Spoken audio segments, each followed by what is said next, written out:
There is no fight or encounter in the game that you will not be able to heal by using this ultimate combo.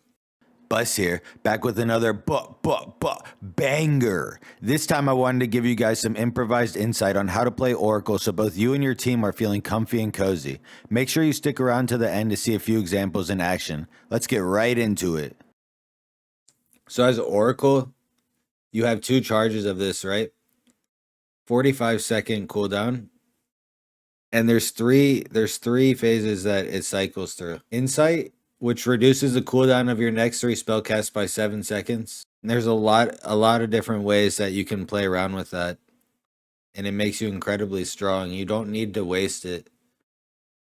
A lot of people are saying you need to cycle through all 3 of these as fast as possible. We'll get to that. But second, you have Piety, and it increases your healing done by 20% and causes 70% of overhealing on players to be redistributed to up to 4 nearby allies for 15 seconds. So when that's active, you're doing insane amounts of healing. Like, you are safe. You should be telling your team you're safe here. Last one is Premonition of Solace, and it gives you a DR. The tooltip reads 2.5 million. It's bigger than that. You're buffed. You know what I mean? You have things rolling. And it reduces the damage taken by 15% for 15 seconds. That is silly powerful.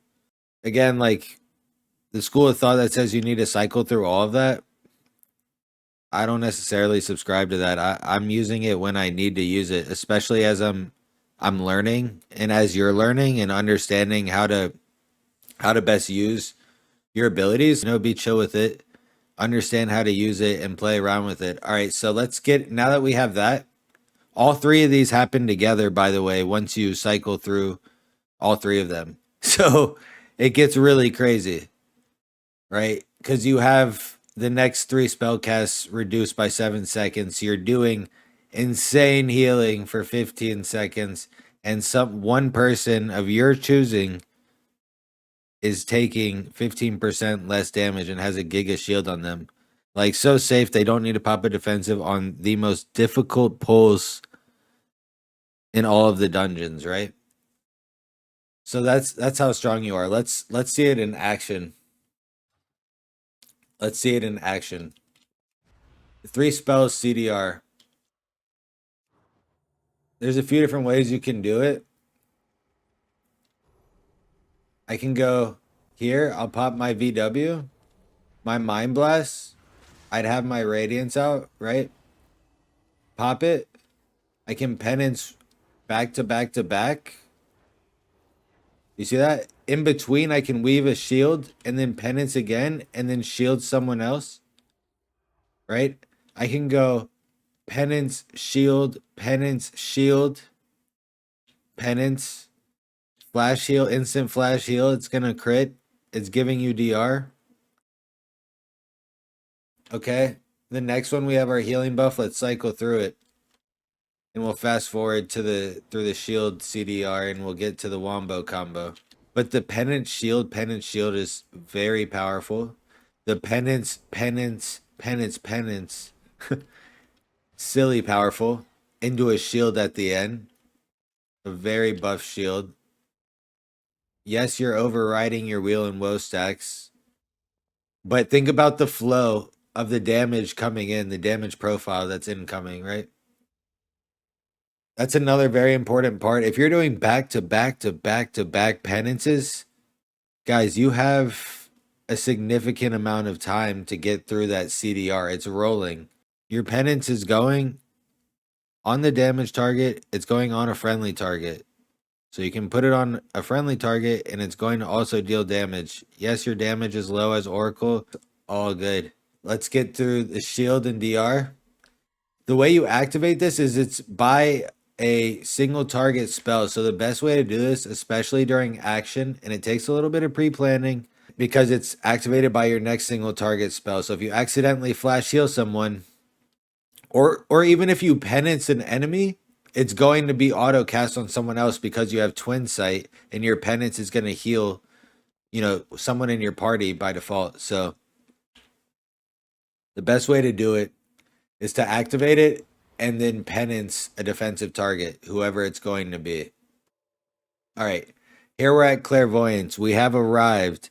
This shit goes bonkers. There is no fight or encounter in the game that you will not be able to heal by using this ultimate combo. Amir, are you here? Amir Zero? We're about to get right into it. All right. We're BW, Mind Blast, activated, defensive penance, shield, offensive penance, shield, penance, shield. Or just cycle through the penances. Look at the damage that's coming in and the damage that's coming next. You have 20% increase healing. You have over healing.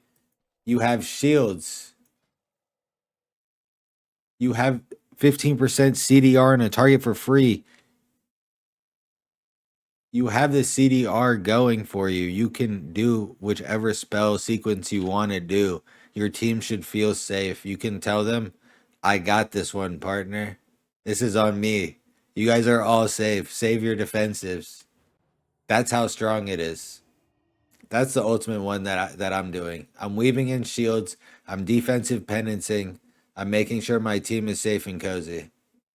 Thanks for sticking around till the end. Here's how you use Insight to deal with the dogs in Workshop. Simply activate it and use your next globals on dispels. Premonition in general is an incredibly high skill capability, Insight especially.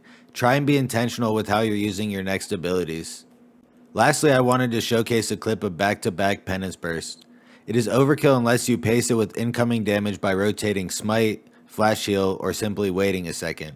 If you made it this far, I really appreciate it, and I hope to see you soon on Twitch where I yap and clap daily. Peace.